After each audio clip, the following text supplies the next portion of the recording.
I'd like to reopen the Village of Bronxville Board of Trustees meeting for March 13th, 2023, and ask all to stand for the Pledge of Allegiance.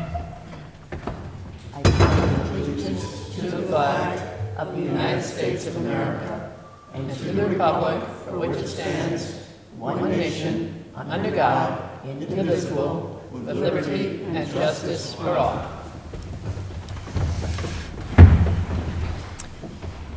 All right, I think we're going to start. We're going to give our police chief front and center and let you start the meeting tonight to talk about the annual police report. And Deputy Mayor Underhill, since you were led the group of our police review committee, I would appreciate if you would introduce the chief. Thank you, Mayor. In 2020, the Governor Cuomo told all communities with police forces across the state of New York that they were to do complete reviews of their police departments. We formed that committee. We called it the PCRC, the Police Community Relations Committee. We had our first meetings in the autumn of 2020. We had 26 members across all parts of the community: residents, non-residents, merchants, judges, DAs, public defenders, students, members of our merchant association. We wrapped that process up in March of 2021. One of the key recommendations of that process with the committee and the Bronxville PD was for the police department to put together an annual report every year. The last one was done, the first report was done last year. The police department completed the second one very recently. So with that, Chief, I just want to tell you that what an honor it was to be leading that committee. It was great to be confident and proud during that whole process, knowing that we were dealing with the best. And I think it was a very incredibly healthy process to go through, doing a self-evaluation with a lot of new eyes from the outside. But you and the team just proved to be just true pros, and we were all the better for it. And I think the work that's done with your report, I challenge any community, big or small, in the state of New York to find a better one. So thank you. Well, thank you very much for the kind words, and good evening, Mayor, Board of Trustees, Mr. Palmer, Mr. Stout. Yeah, this is one byproduct of that PCRC committee, and I'm pleased to report, as my letter in this report states, we've implemented every single recommendation of the PCRC already, and this is just one component of it. There's a YouTube link out. There's links on our website at bronxvillepd.com that details the specifics of that Police Community Relations Committee. It details their recommendations, and we've checked off every single one, with one exception that is taking several years to happen, and that's the Lexapol policy update. It's over a 400-page policy update that we need to implement and tailor towards the Village of Bronxville, and we expect to complete that this year. So we're very proud of this product. We're very proud of the work that the PCRC did. We were excited to be a part of it and excited to implement all the recommendations. I'm here this evening to remind the community that this annual report is available on our website. It's available in hard copy here in the Village Hall and at the Police Department. It's flying off the shelves. Print. I continue to print and print and print and staple. I encourage the community, urge the community to click on the link, look for it, come and see it, and see what work is being done throughout the year by the police department that often you don't see. You just kind of take it for granted that very safe community. The officers are working hard at making sure it remains safe, but there's a lot that goes into it. I just would caution the community from, it's my understanding that likely from people in my own building, they're counting the gray hairs on my picture this year versus last year. and counting the pounds that may have accumulated. We do new pictures, and that's kind of a running joke down at the PD about the gray hair, the glasses, and the pounds. So you might want to skip past my picture, but I would ask you to take some time to look at the personnel within the department, because the accolades that I receive, the emails I receive, the kind words I receive, they're all a direct product of the staff within the police department that are working 24 hours a day, 7 days a week, holidays, weekends, child's birthdays, parents' birthdays. They're here working, and that's what they signed up for. They're committed. They work tirelessly to make sure the village is a safe place. So take some time, please, and read about our staff, learn some interesting things about our staff. Police Officer Cheryl Jaros was supposed to be here tonight, and the scheduling conflict did not permit her to be here. She works on this report on a daily basis. It's a living document. We are now in 2023. We have a drive that we share with photos and events, and I drop stuff into the drive for 2023, and she picks up on it, and we're already working on 2023. It'd just be too labor intensive to wait until the end of the year to do it. So Cheryl does a tremendous job, and I'd like to congratulate her on a great report. Some of the highlights, we were fortunate enough this year, thanks to the tremendous work by the members of the Department of Public Works here in Bronxville, for the first time to have our own training room. We used to book the Jaeger room at the library. We used to borrow Tuckahoe PD's training room. We, at no cost to the village, or just some supply cost to the village, the Department of Public Works renovated an old gymnasium down by our gas pump, and it's now a state-of-the-art training room. So nice that we hosted the Westchester County District Attorney's Office for a domestic violence training program, and we had state police, Mount Pleasant Police, and Pleasantville Police here to also participate in that training. So that training room is the direct result of 3,484 hours of training that our officers underwent in 2022. That's 1,000 more hours than 2021. And we are busy at work in 2023 trying to break that record. Training is an integral part of the department. We train for the worst, we prepare for the worst, and we hope for the best. Training is ongoing, and training needs change as time goes by. So we're very proud of the over 3,000 hours of training that are detailed in this report.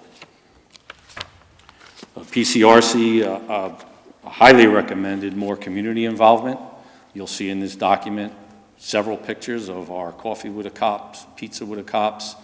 The first time ever we participated in National Night Out. It's a national event to bring communities together with the police department. We participated with Eastchester and Tuckahoe down in Depot Square. Many trustees were there. We plan on participating again this year. We're thankful for a grant that we're receiving from the Westchester County Board of Legislators to participate in that. So we're looking to improve on our community relations and have more community events as the weather improves. So look for the alerts, look for the postings. If you're not signed up for our alerts, please go to my website and sign up for the e-alerts. Is there a date on that yet, Chief? No, the National Night Out, there is a date. I don't have it. I can get it very quickly. Included in that training, we, for the first time ever, have EMTs, emergency medical technicians. They're trained to a higher level than our police officers. Our police officers are trained to basic first aid and defibrillator use. The EMT goes to a higher level. And that's critical because we are the first responders. As tremendous as EVAC and the EFD is, they're sitting in quarters waiting for a call to come in. Our officers are driving around. And we saw that with cardiac arrest on Hobart Street, where we celebrated that gentleman's, saving that gentleman's life, and more recently, the Iona University baseball player that suffered a arrhythmia, where his heart stopped. The ball hit him just like you saw in the NFL, the ball hit his chest at the perfect time to break his rhythm of his heartbeat. Our officers responded immediately with evac. One of them was an EMT, began CPR with evac in the fire department, and it's a full recovery. So for the first time ever, EMTs from the police department will be responding. We have two. We have two more in school right now, and we have two more going in school in May. And our rookie candidate, who's in the police academy, is also an EMT trained by his volunteer fire department. So we'll have 7 EMTs, and we'll spread them out amongst the 3 tours so that we can always have an EMT responding on medical calls, which, as you can see from in the report, it takes, there's a lot of calls we respond on our medical calls. We expanded our emergency response unit. It's our SWAT team, and we spread those officers out amongst the 3 tours so that we always have somebody with a higher level of training responding for critical incidents on each tour of duty.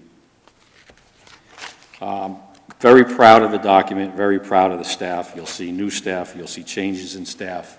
I just, again, urge you to pay particular attention to the men and women that are out there every day performing the duties to make sure that this village remains a safe place for our residents, our merchants, and our visitors. And it's a job that they do well. It's a job that they have committed to, and I'm very grateful to this board for the support that you've given the police department, and extremely grateful for them for the hard work that they do on a daily basis.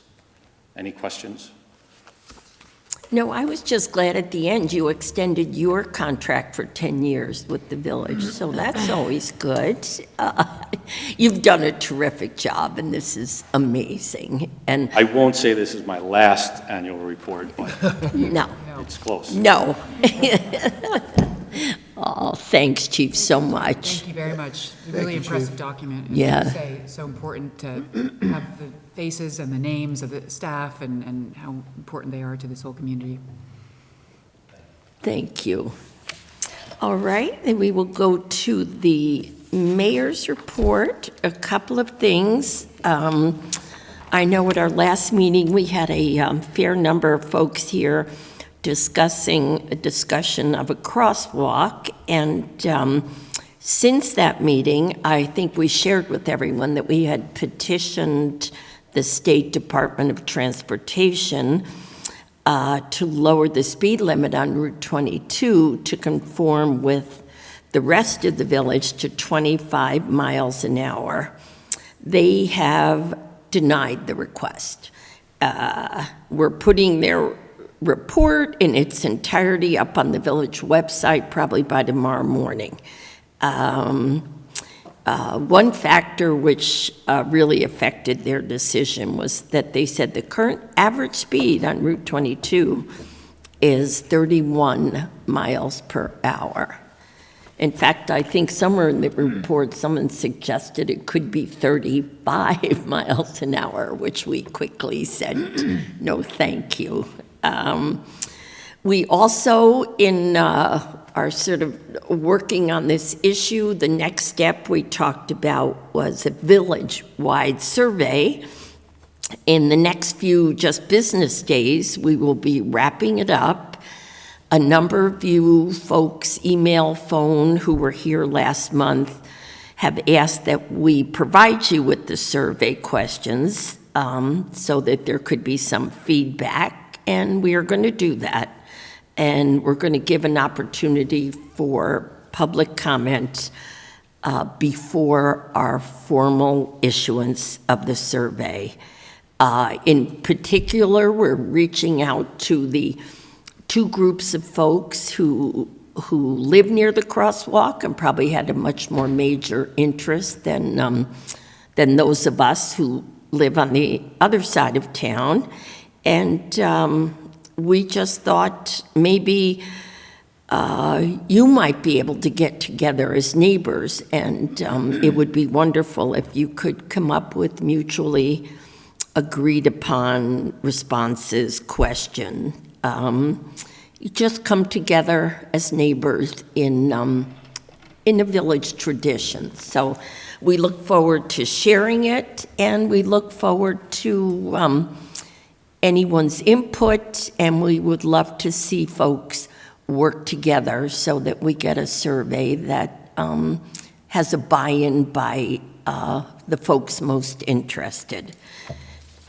Today, Jim Palmer, Trustee Behrens, and I were on a phone call with our Congressman Bowman's office, the Army Corps of Engineers, and the New York State Department of Environmental Conservation to talk about the persistent flooding in the village and hopefully to learn how to help our village jumpstart any opportunities for mitigation. And we got the great news that the state has decided to undertake, just like they did in the Mamaroneck, Larchmont, Sheldrake area, to undertake a complete study of the Bronx River corridor.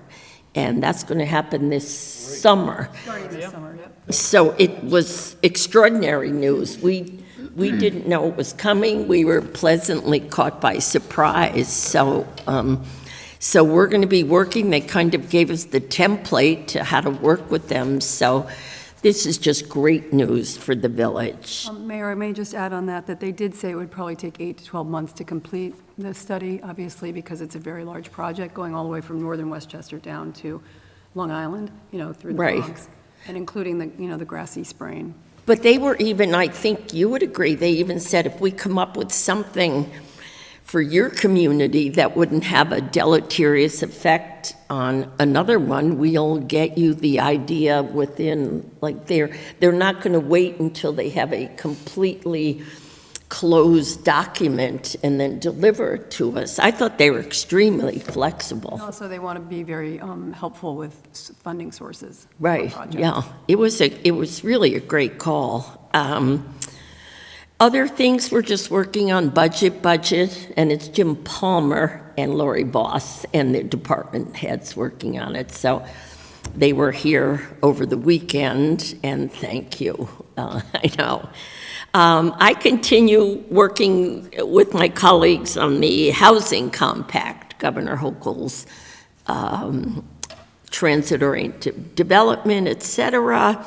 We're just trying so hard as mayors and elected officials because, frankly, we're coming up, the developer lobby in Albany is well-funded with big voices, so we're trying really hard. We have the complete support of Assemblywoman Paulin and Senator Shelley Mayer, and most of my colleagues have the same support in Suffolk, Nassau, and Westchester of their elected officials.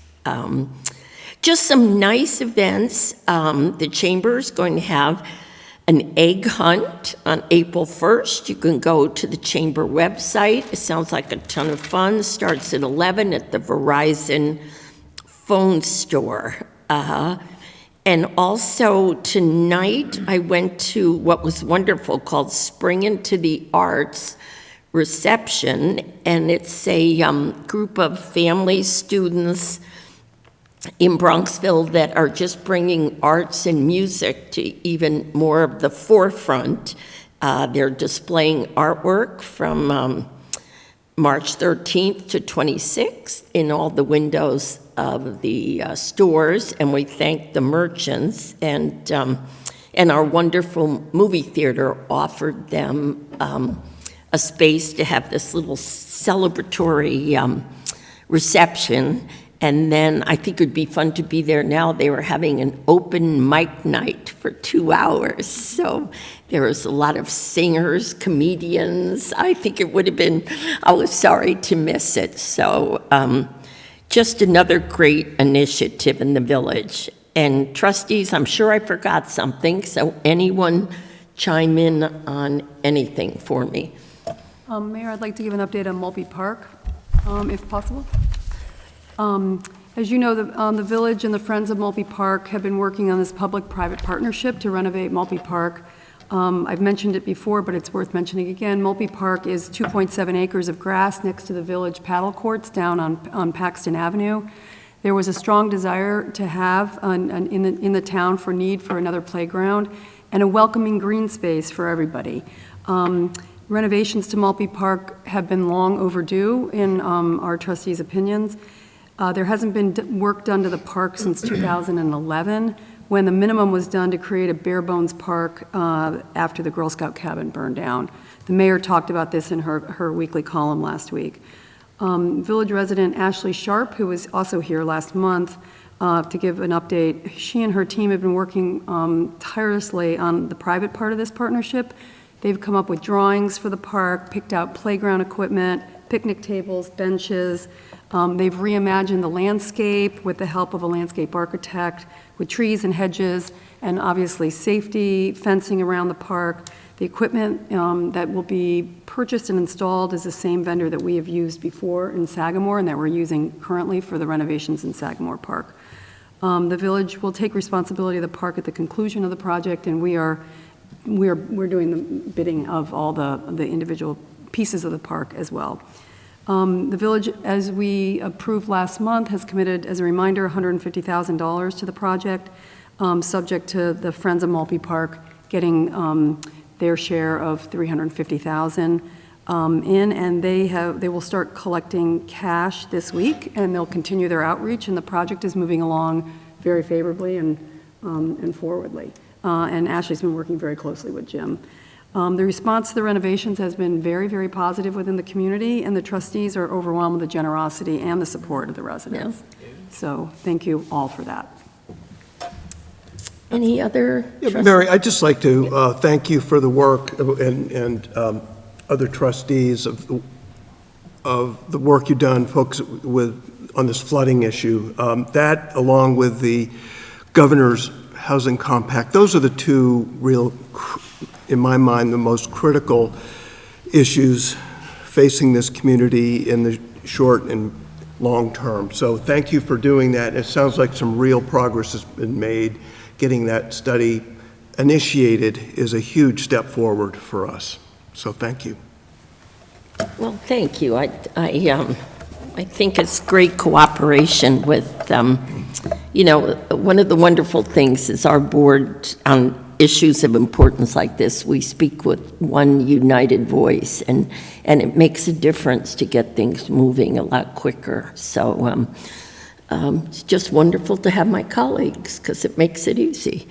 Do you have any further sense of where things are going with the housing compact issue in Albany? And what the timetable is in terms of? It's April 1st is a big date. Assemblywoman Paulin was explaining to me how things have to come out of committees, how it works. And I do know that April 1st, but so many people have been reaching out to the governor. But it's about the next 2 weeks, we have to put on a real full court press on this one, and our colleagues, all of our colleagues, because it's going to affect the small communities near the MTA stations. For example, talk to my colleagues in the New York City watershed. There's 11 MTA stations, and this housing compact says you don't have to follow the environmental laws. So the folks who are in the watershed are kind of stunned that something can be built. And of course, not to be negative, but when you have carte blanche with no local planning, zoning, or environmental laws, there's lots of folks trying to tee up to build. So next 2 weeks are critical. Mary, is there a way for us to put something on our website that will help our residents to reach out to our representatives, Senator Mayer and Amy Paulin, where perhaps we say, please send this letter to X and Y? It just seems like the more they hear from our residents, not necessarily just the mayor, that might be helpful, and perhaps we can do that. This is one of the biggest issues that I've seen during my 18 years. It is the largest issue, period, paragraph, I've seen in my 18 years, and I think it's worth pulling out the stops to help our residents, one, understand it, and two, communicate with their elected representatives. Yeah. I mean, my issue is you have to get the votes in Albany, and our two representatives right out of the box have been, they understand it, they're very smart women, they figured it out, and so we've already got their two no votes. The question is, how do we get other folks? Is it sending emails to the governor's office? That's what I think is the most Maybe we say, important. here's a letter, and just, Yeah. Email, cut, paste, sign it. Yeah, I think that's because our representatives couldn't be more supportive of the village's position, but when you get to, you need the votes in Albany, so, Or to decouple it from the budget. So Yes. It can be, separated from that process, and a lot more time and yeah. reflective, research can be. I mean, I'm writing a follow-up column this week, and one of the examples is to explain to people, it was offered as affordable housing, and every one of us can agree more workforce housing would be used by a lot of good people who live too far from their jobs. But the way this is so flawed in its writing, none of these units have to be affordable.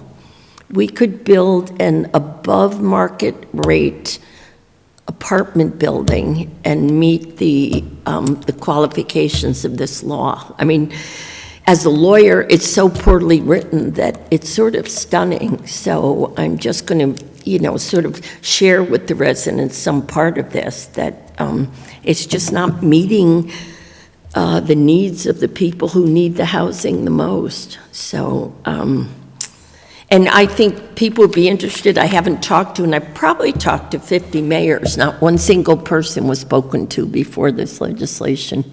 Nobody was called or asked for their kind of the boots on the ground, how this was really going to work. So it's a real head scratcher for me, to tell you the truth. But we're on it. I was working on it today with folks. And Mr. Palmer's been helpful with his colleague. I mean, we're really trying to get out there. Yeah, we can put more information on the website. It will be a real interesting week, because as the mayor said, I think the Senate and the Assembly will both be introducing their versions of legislation. So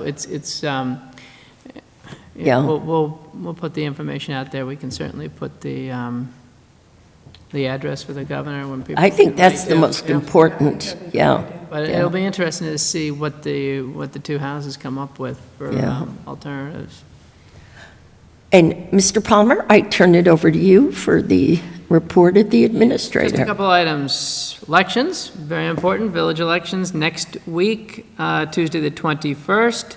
We do have that information posted on our website. I was waiting for a copy of the sample ballot, which we didn't get today, so we will follow up with the County Board of Elections so we can put that on the website, post it out front. But next Tuesday from 6 a.m. to 9 p.m., village elections will be held, and consistent with last year's village elections, 2 polling places will be here in this courtroom, 3 polling sites over at the firehouse across the street, and then the usual 2 polling locations at Christ Church.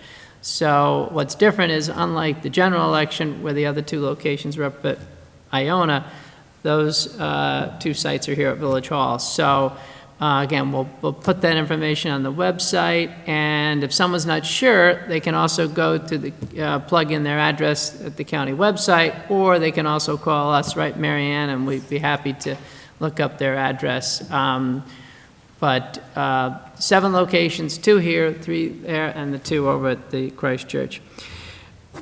As I think you probably all saw, finally, The pole bases, the poles and the mast arms did come in for the new traffic signals at Midland and Pondfield and up at Pondfield and Gramerton, and those were installed last week. Jim, just by way of context, when did we place the order? You were in high Last summer. school. Oh, 10 years ago. Yeah, I know. Late last spring, yeah. So it's been 9 months? This was 9 10 months for our months. special order brown fluted mast arms and pole bases, yes. And there's still some other equipment coming in. As you know, I asked the contractor for an updated schedule, so, but that's in the works. Some housekeeping items that I had sent you over the weekend, if you could keep on your calendars. Well, let's see. First, we have a budget work session scheduled for Tuesday, the 28th. At what time? That's at 6:30 PM. And that's public, correct? Yes, and that's open to Yeah. the public. And then I also have you scheduled for a workshop on where we stand on the outdoor dining with the consultant street plans. And I had sent you over the weekend a copy of their memo entitled Opportunities and Challenges. If you could take a look at that, make any notes, and also on... That workshop is Thursday, March. That's Thursday, March 30th at 5. If 5 is really problematic, we can push that a little bit later, but I was trying to organize it on the same day that they're going to be here meeting with merchants again, so... And is that open to the public, Jim, or not? That's not open to the public. The meeting with street plans and the board, yes, that's open to the public, yep. So even though the survey is closed, people will still have an opportunity They to can share just their- listen in, the group's going to be presenting their findings thus far, and during the day, beginning at 8:30 on Thursday, the 30th, they're going to be meeting with merchants and updating them on the designs and the work that they put together. And the chief and Paul, you'll be receiving emails on those too. You should probably put Thursday, the 30th, down on your calendar. I'll try to narrow down the time, but the consultants are going to be here all day meeting with, they're giving the merchants different times, but they're going to update them on their efforts to date. But Jim, is that when the survey results for the outdoor dining will be available, or will you make those available beforehand? I can make those available beforehand. You know, I should put that on our website. So I'll, Some folks have been asking me about it. you know what? I will put those findings on the website. With a commentary, or are you going to provide, sometimes the results themselves are difficult to interpret. I'll put some summary and explain how we got to that point, and we'll put that on the website tomorrow. I add that to my to-do list. Okay, so you have that on your calendar, and then I just wanted to remind everyone, March 15th is the end of our, for the next 2 months, the end of the prohibition of the use of the gas-powered leaf blowers. So, again, those will be permitted from March 15th to May 15th. That was for the purposes of spring cleanup. Jim, can we make sure that that goes out in an e-alert again? Just so that Steve will there's... get on that. That would be great. I think it's just, so many people, you know, it's hard to believe, but not everyone watches these meetings, which I'm stunned about. I don't know why. But I think it'd be helpful to have this, you know, Yes. to be broadcast more widely. And, you know, maybe we'll eventually take over billions, but Yeah. we've got some time. We do have. I think the good news is, though, on the leaf blower, is that the landscapers are beginning to understand the sequence Yeah. and the rules, and they're Agree. they're an important part of this. Stephen's done a lot of outreach Yeah. to all the, Thank to you all the for that. By the landscaping way, companies. you can also maybe make a personal outreach to Iona, because a few weeks ago, they had about 9 people out there with big blowers Okay. all day, just FYI. And they're new to the village. Right. Well, let's Excuse me, talk to sorry. Joe Costello. Okay, that's all I had. All righty. Jim, just one question. I saw that, I think in one of our internal emails, that Tuckahoe has passed the 25 mile per hour local speed limit law. Has their law gone into effect, or is it going into effect imminently? Because in the village, it's going to go into effect in September. And They're immediate, from what I understand. Their signs are up. Yeah, But they're not enforcing it. yeah. Yeah, it's a quiet, but yeah. Did you have any But, update on that? but Chief? Bronxville residents should probably be aware that as they're traversing through Tuckahoe, we should respect their speed limit as much as we will look for them to respect our speed limit, even though ours goes into effect a little bit later. Got it. Chief, had you had a chance to check with the chief at all on that, or? Yes. Similar to us, they plan a public education campaign to make sure their residents and anyone visiting the village understands it's 25 miles per hour. The signs are up. Our signs are in. We will begin this summer to install our signs, and then we'll follow the same course with e-alerts and maybe some signage throughout the village reminding residents and visitors that we're at 25 miles per hour before we begin enforcement. Perfect. And Trustee Knapp, August 1st, National Night Out. We'll be doing many things before that, but August 1 is the National Night Out. Thank you. We'll be hosting. All right, then we move on to a motion to open a public hearing on proposed local law 2-2023 to amend section 310 of the zoning code to increase the number of members of the design review committee. Do I have a motion? So moved. And a second? Second. All those in favor?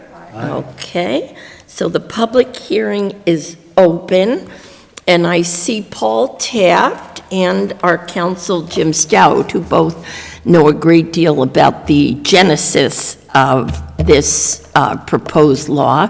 If either of you want to speak to it, it would be terrific.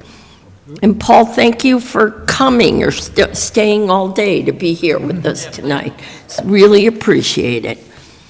So I'd be glad to, Mayor, and I'll speak for Paul and myself because we've been Right. working together on this. In fact, some of the initiative for it came from Paul. So the law really has three components. The first is to provide the Planning Board and Design Review Committee with some more flexibility than they have now in processing signs for institutional uses. So right now, they're constrained by a pretty rigid set of guidelines as to the size of signs, number of signs, shapes of signs, and so forth.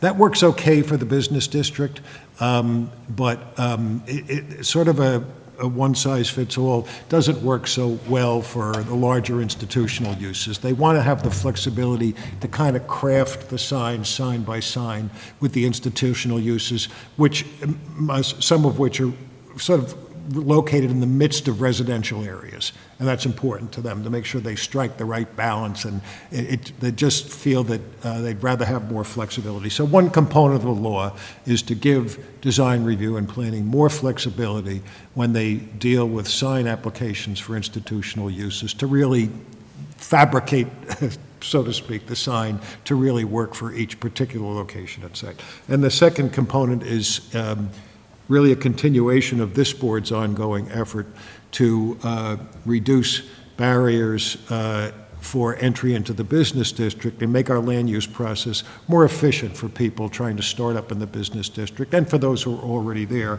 by really accelerating the process to have a sign approved in our business district. Right now, with a sign application, one is required to go before the design review committee, and then subsequently to the planning board for a ratification or an amendment of what design review has done. And that can be a multi-month process if their meeting schedules don't sync up. So this law provides for an acceleration of that process and for a quick approval or amendment, but particularly for a quick approval by planning of what design review has done, even to be able to work, so to speak, between meetings. So that's the second component. And the third component really is itself also in the line with making the land use process more efficient for applicants by adding a member to the design review committee, which gives a bigger population of people to staff design review meetings and to process applications. Particularly, oftentimes there are people unavailable and so forth. And with the level of activity they've had, the chairs have asked for the addition of a member. So those are the components of the law. And they've all been really requested by the boards and by Paul and his staff. Thank you. I mean, I think, and I know the merchants are going to be so pleased, because when we want to get these businesses up and going, and they have to wait 30-plus days to have a sign to tell people they're there. So thank you, Paul. Thank you, Jim. This is really helpful.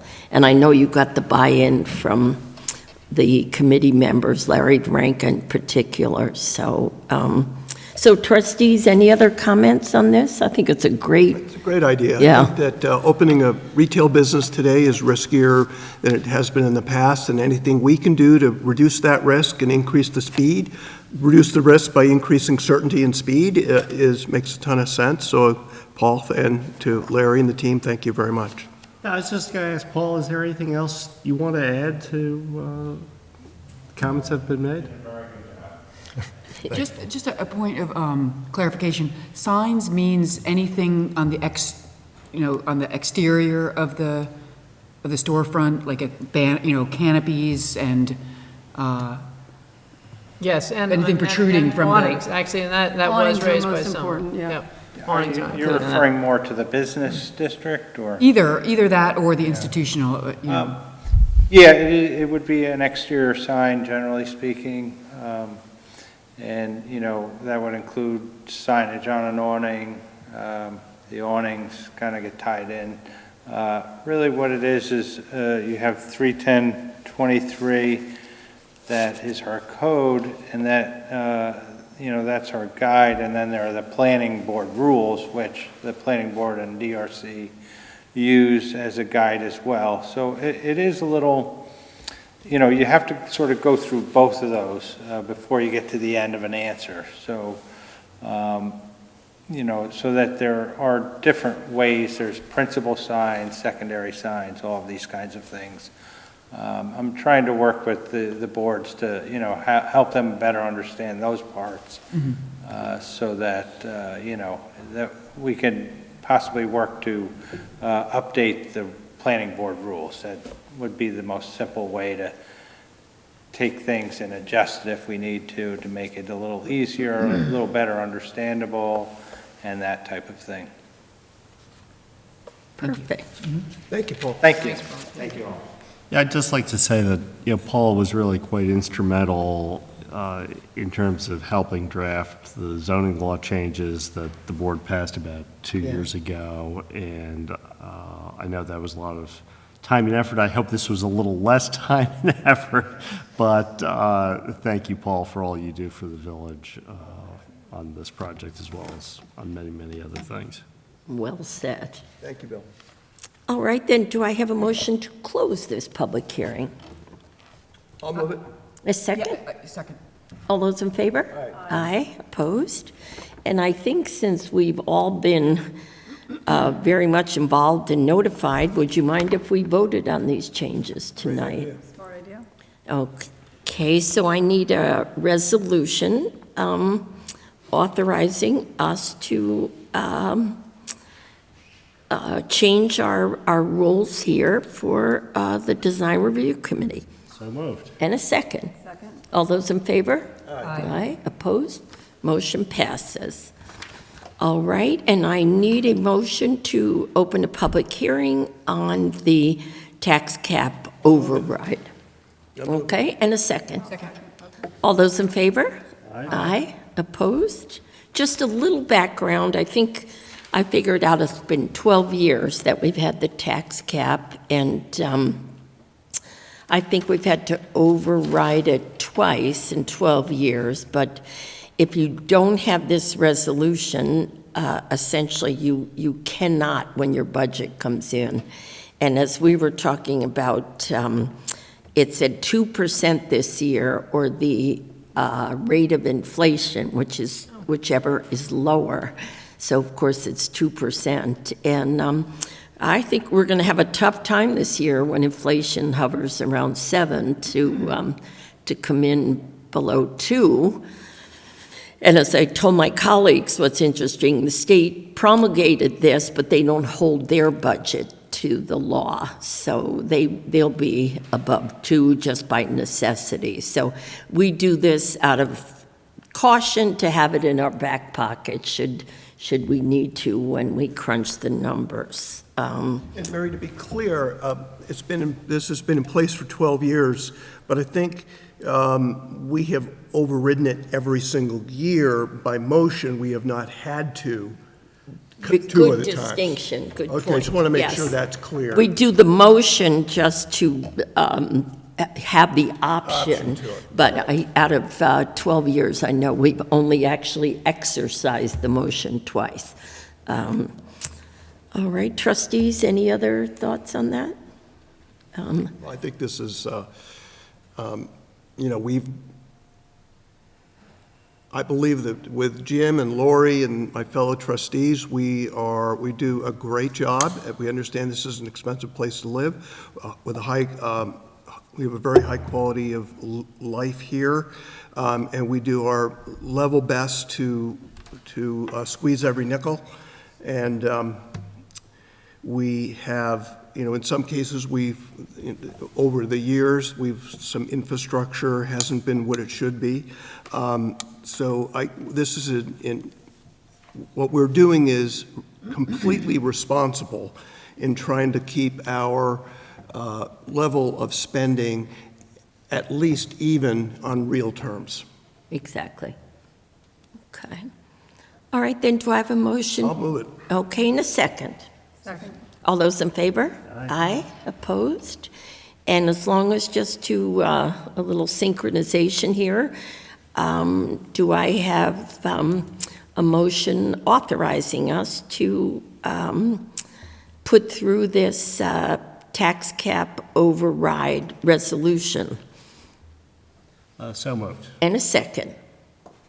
Second. All those in favor? Aye. Opposed? Motion passes. Then we go on to approval of minutes of the executive and work session of February 13th and the regular meeting of February 13th. Just to clarify, and Jim, I don't know whether you need this for legal purposes, we do have the village administrator had prepared a formal form of resolution adapting the local law, and just to clarify, that's what we all voted to approve. Perfect. So Jim, I want to make sure that you have all your ducks in a row. Yes. All right, and I Sorry. have to, oh, no, thank you.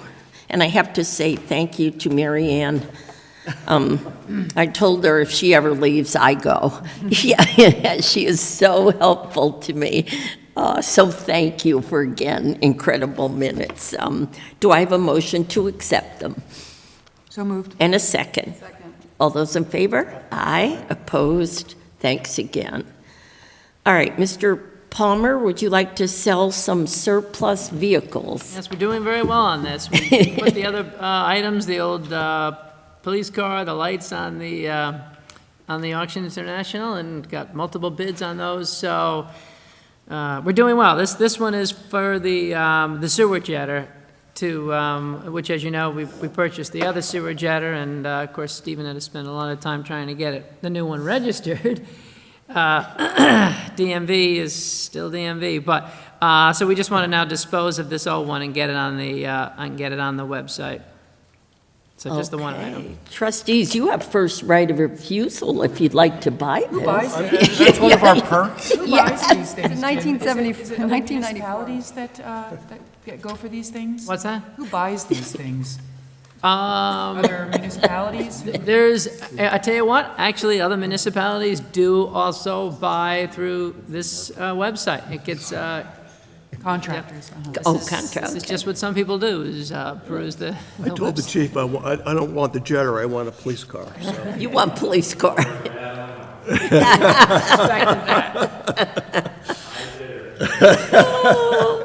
So, I need a motion to authorize the sale of this lovely item.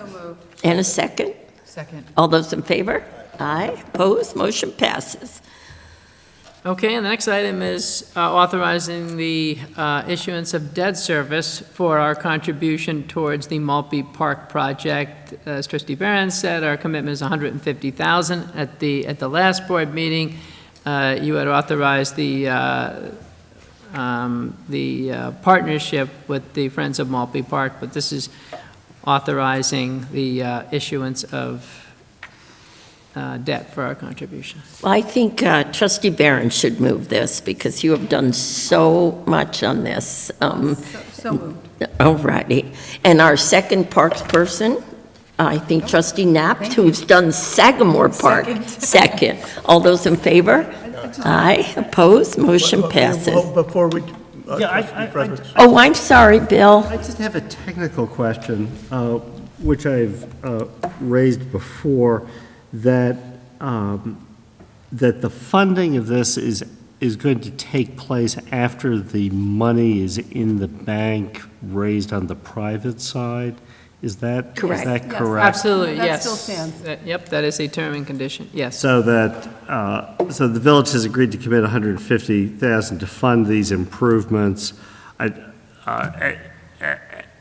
Yeah, subject to the terms and conditions that we've previously discussed at the board. I just wanted to clarify that. We can clarify that. That was in the previous resolution. And the I last one, yeah. also, it said resolved that the Board of Trustees authorize the $500,000 for acquisition of installation and recreation equipment, and I asked Jim to add landscaping and related upgrades as well, because Good the point. 500 is not just for the equipment and the equipment, but it's for the landscaping and the fencing and all that as well. Okay, It's mentioned up above, but not down below. perfect. Council, do I need a new, we passed that, but do I need some clarifications? All right, we voted to do this. Is everything, or should we vote again? If you just added, maybe just do another motion with the, Okay. whatever modifications you just meant. I think So we did based just on the do- modifications, I would like to move the resolution to pass the financing for Mulpey Park. Yeah, this can be a resolution to modify the resolution you previously. Perfect, that's what I thought I can't needed. move that, so I'll support, okay. I'll support Trustee Barron's. I keep saying this, but are we going to say, subject to terms and conditions to be agreed on? Yes, I'm putting that in there too, Yeah. like we did in the other resolution. Yeah, we did in the Yes, other yes, resolution too, yep, so I just got to make that. it consistent with that. Yeah. Perfect. Yes, yep. Okay, then Helen, we need you to second, subject to these changes. Second. Okay, all those in favor? Aye. Opposed? Motion passes. Okay, and the next agreement is just a renewal, a 5-year renewal agreement with the county for the operation of the E911 system. And we've had this for 5 years previously, correct? Yes. Yeah, I'll move it. Can I just perhaps ask the chief to explain what the enhanced 911 service is? That's a great question. Yeah. Really a renewal. Thank you. Yes, yep. We answer the 911 calls here. Our dispatcher answers them, transfers to the county. The enhanced part of it is the address and phone number and name of the subscriber comes up on our PSAP, it's called, the screen behind the desk. So enhanced 911 includes name, address, and phone number of the caller, and it's displayed on our screen. Which I imagine is enormously useful. Yes, for hang-ups or people who can't speak. Oh, right. People who might be afraid that somebody might be in the home, quickly dial 911. The enhanced system gives us an address. If we don't have any conversation, we immediately dispatch a car. And all those calls come through us. If we find it's fire or ambulance, we transfer it to the county. How does that work, Chief, if someone has a property that's partly in the village and partly in another community, in Mount Vernon, for example? Depends on where their phone service Okay. is billed to. Oh, And we always get mix-up calls. We dispatch first and figure that out later. But we get several from maybe Mount Vernon or Yonkers, mostly Eastchester, bleed over on addresses. But we send the car up there, special line of medical call, and figure it out. So someplace on Alden Place, for example, part of that's Mount Vernon, someone dials 911, We'll get we show up, We'll right? get that call, yes. Okay. We'll get that call and show it up. If it's Bronx River Road, it's an immediate transfer. We'll transfer it. But if it's some resident's address that we don't immediately recognize as not ours, and don't do a transfer, we'll dispatch. Okay, thank you. Yeah. Great question, Bill, thank you. Yeah. And this is paid for by the county? Or we pay for the whatever the cost is? I believe it's still that tax on your phone bill that pays for the 911. Oh, Yeah. Yeah, Right, that's, right. we as It's a citizens pay for surcharge it on the phone bill, on the- yeah. Oh, interesting. okay. Bill, thank you. That was a lesson learned there. Okay. Do I have a motion to move forward with this, or IMA? So moved. And a second. I'll second. All those in favor? Aye. Opposed? Motion passes. Okay, one more small claims assessment review petition from 2000, and the From address is From 22 Orchard Place. 2000. For, I'm sorry, 2020, yep. 2020 assessment roll, so that would be a refund of $1,217.26 from the village and $5,030.63 from the school. I'll move it. I'll Yeah. second it. All those in favor? Aye. Opposed? Motion passes. Okay, the next item is just authorizing purchase of a new copy machine for the building department, and that's mostly with the proceeds from a prior bond. And then $53.36 from unassigned fund balance. That to make up the rest? Is that- Yes, yep, so this was going back to an old bond, that most of the monies was there, with the exception of $53. Yep. Is Bob buying the old one? Can I assume that's why Mr. Taft is still here, to ensure that he actually gets the new copy machine? Yeah. He knows he has to leave $52 on his way out, so. That- I think that's an easy one. I'll second it. All those in favor? Aye. Opposed? Motion passes. Okay, the next, Paul, you can breathe easy now. Yeah. I'd unwrap that. You know, it's a little bit off topic, but I know that the building department and the zoning board of appeals process has gone a lot more electronic in just the last couple of years, and you know, probably should have happened earlier during the tenure of a prior zoning board chairman, whose name shall be kept silent for present purposes. Oh, that But guy. yeah, that guy. But it's, I know we're doing a copy machine, but I know that you aren't going paperless, but it just seems that your office is running a lot more efficiently and handling data and public records, very well. And I think it's just another example of one of the small things that's happening at Village Hall, which we don't see day to day, but cumulatively, I think, our staff is keeping up with the time, so. To that thank point, you, Paul. right, I guess we should probably clarify for the public, yes, this, of course, the copier has scanning capabilities, so they, in the case of all the planning board agendas and the backup documents, all those items are scanned and put on the website, so this is a more state-of-the-art scanner than what we previously had, and for larger documents that need scanning, so. Is there a market for old copy machines? Will we be selling Sure. the old one? So, Looking forward to yep, getting some. yep, absolutely. Come back Yep. next month. Yeah, come with- back next month once you get it. Sure, yeah. Okay, the next All right. item is also requesting the use of unassigned fund balance in the amount of $27,580, and that's for the purposes of some of the replacement and some new fixtures for our teardrop fixtures that we have downtown. Specifically, one new fixture is to add one additional lighting element, a double teardrop lighting fixture over here on the school side, right at the Midland intersection, to light up that side of the crosswalk. Then we have a single teardrop to install on Sagamore, where a fixture was knocked down, and then we're also replacing a fixture on Park Place that was knocked down, and then we're purchasing a couple more, because what we've learned, the lead time on these fixtures is, it's long, and it's taking Why time. why are you requesting this from fund balance versus using bond proceeds?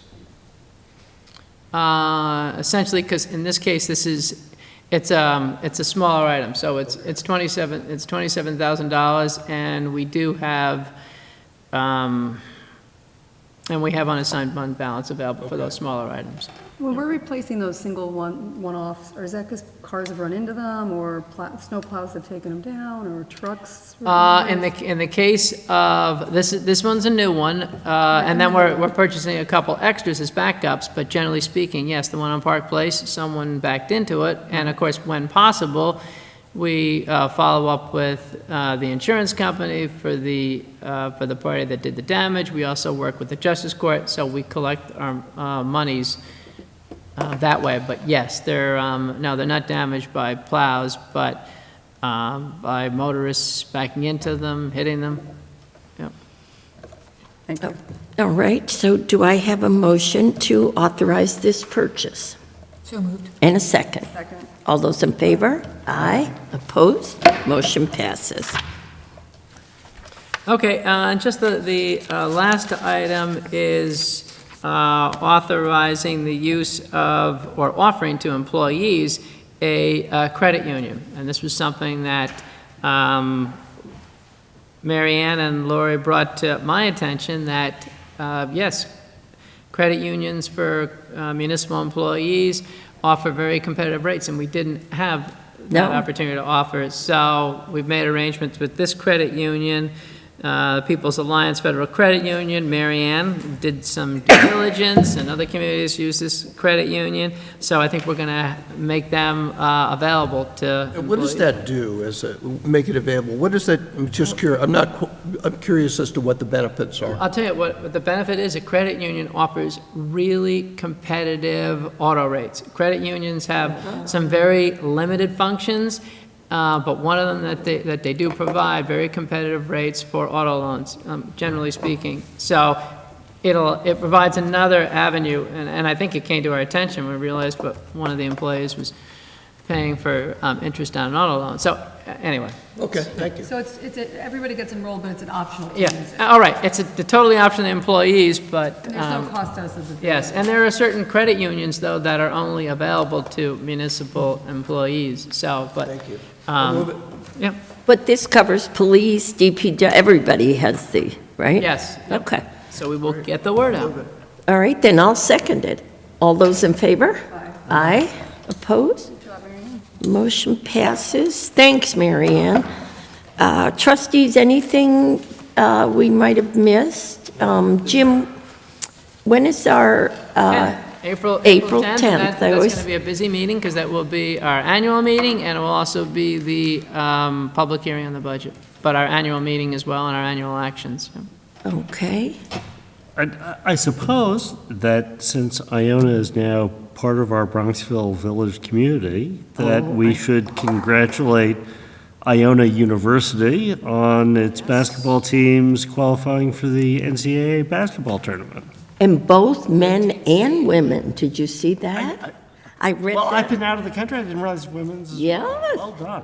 They have to play Duke in the first round at Duke, but That's the women, right? you're the women. But hope springs eternal, right?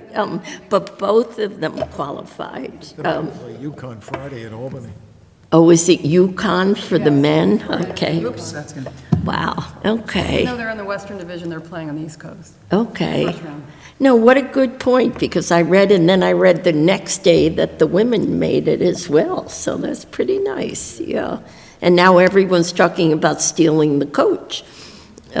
Yes, so, thank you. Just thank you again, Mayor and fellow trustees, for being on this flooding issue. That is, kind of has to be in front of us at 24 Yeah. hours 7. Yeah, I mean, we can't, the people, that's what we kind of said on the phone, that we can't, folks have suffered enough. Well, I will say a shout out too for Jamal Bowman, our congressman's office, for getting the Army Corps of Engineer and the New York State down for a meeting with a bunch of us. Absolutely. At the Bronx River and meeting on it a couple times. Now, the Army Corps is not going to take the project on at this point because the New York State, DEC is.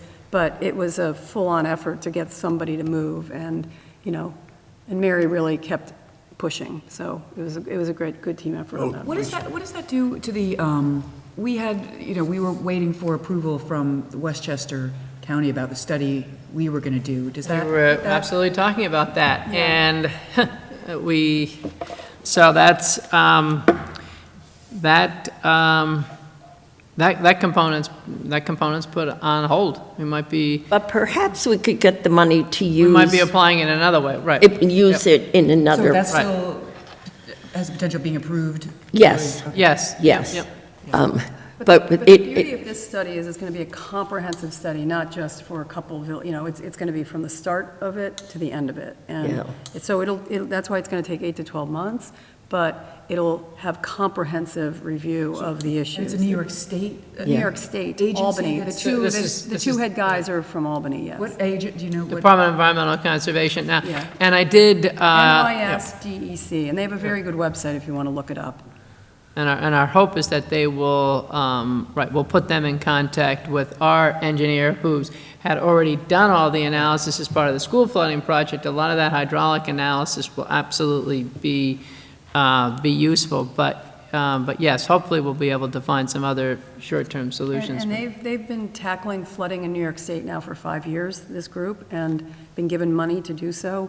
And they're finishing up on another project, and they're taking ours on next, this summer. it was such a, because I was sort of prepared, they just finished Mamaroneck and Larchmont, and obviously they have bigger populations, and I was about to say, what about us? And they said, you're next, so it was nice. And I think the other thing we learned as well is that they employ a lot of the same techniques that the Army Corps of Engineers does on Right. a federal basis, and a lot of the hydraulic and modeling and all that. And the Army Corps was on this call with us today, and they basically said, yes, they're doing work that we would, if we were in the project, we'd be doing. Yeah. So it's going to be top-notch work. Yeah. And just, again, the interrelationship of some of these issues, as the deputy mayor has been pointing out with, the housing proposal, one of the concerns is allegedly Bronxville having too generous FAR requirements. Well, as we all know in the village, we can't pave over, space in our village. We need ground cover that's grass and dirt to absorb rainwater, because what happens when you pave over and you have more development? It all goes to the Bronx River. Right. The water has to go somewhere. Yep. And the notion that there's no environmental component in this housing compact, is just nuts for communities like Bronxville. It's just nuts. It is. That's safe. Thank you, Bill. Is that a legal description? I like that. Yeah, I like that. Thank you, Mayor. All right, then. Just, Mary Ann, Paul, Chief, Yeah. Stephen, thank you very much for what you Yeah. do for the village, and you help us Make a look good better. team. Yep, thank you. Good way to close. Do I have a motion to close our March meeting? So moved. And a second. Second. All those in favor? Aye. Opposed? We'll see everyone April 10th.